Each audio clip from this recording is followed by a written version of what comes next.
Hello, welcome in the new point of the lesson Russian Revolution.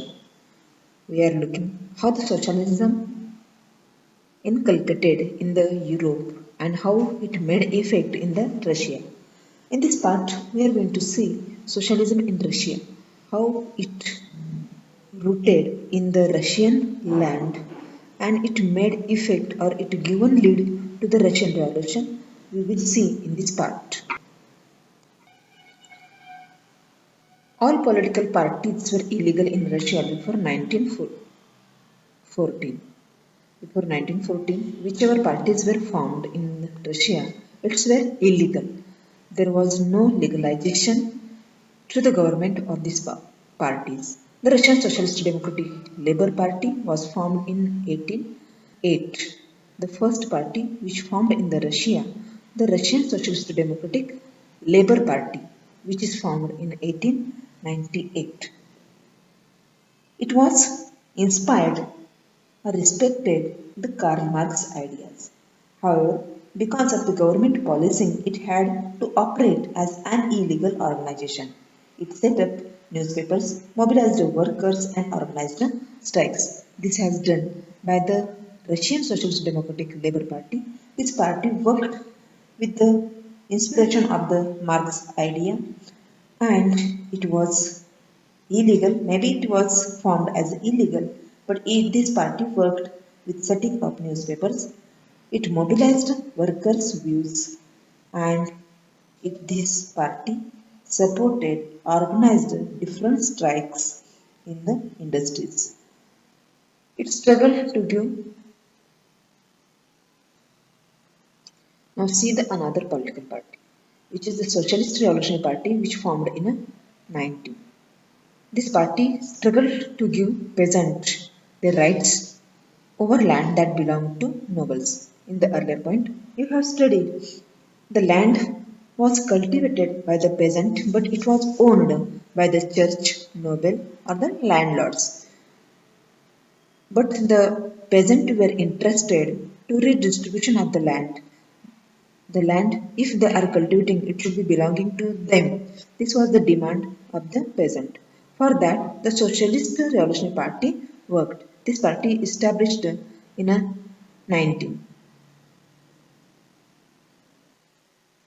Some Russian socialists felt that the Russian peasant custom of dividing land periodically made them naturally socialist. The Russian peasants were naturally socialist. It was the opinion of some Russian socialists because these people are dividing, distributing the land periodically from earlier. There was no any compulsion or no any kind of socialism. Then also this was in their nature.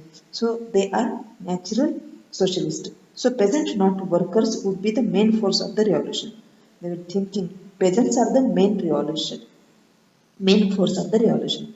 And Russia could become socialist most quickly than other countries because the Russian peasants are naturally socialist.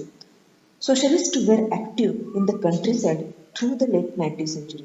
Countryside in the rural region, in villages, the socialists were very active. That is why these people formed the Socialist Revolutionary Party in the 19th. This party struggled to get demands or rights of the peasant. Social Democrats disagreed with socialist revolutionaries about peasant. There were differences in the Social Democrats. What was the thinking of the Social Democrats? Than the socialism or socialist. Lenin felt that peasants were not one united group. The peasant of the Russia is not a same group, not a homogeneous group. There are differences, divisions in the peasants. Some were poor and other rich. Some were poor there and others were rich. That is why this is not a united group, same group, homogeneous group. Some worked as laborers while others were capitalists. Those who are rich, they were the capitalists, and others are working as a labor in the capitalist land who employed workers. Given this differentiation within them, they could not be all be part of a socialist movement. So, with this differentiation, the Lenin claimed here that all peasants are not same. There are differences. So all are not part of the socialist movement.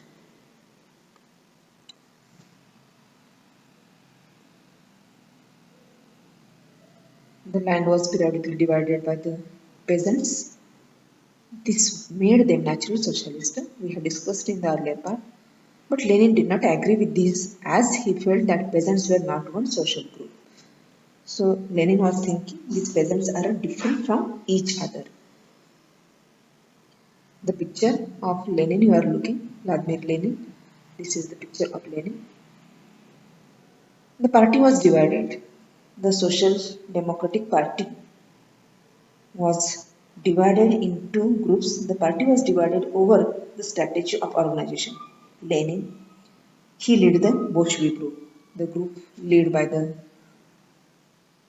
Lenin, that was the Bolshevik. Another group was the Menshevik.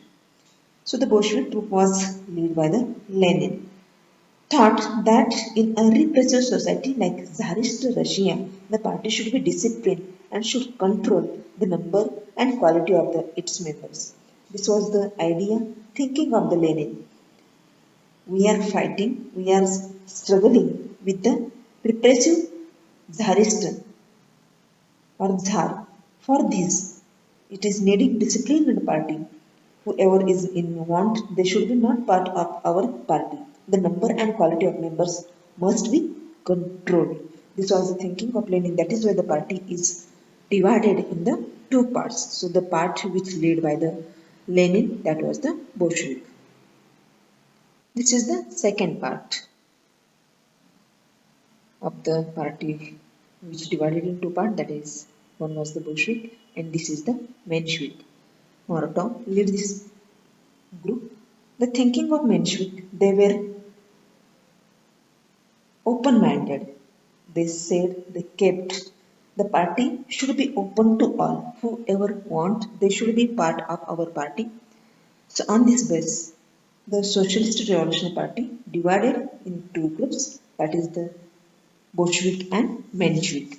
How this Bolshevik and Menshevik worked in the Russia, in further part we are going to see.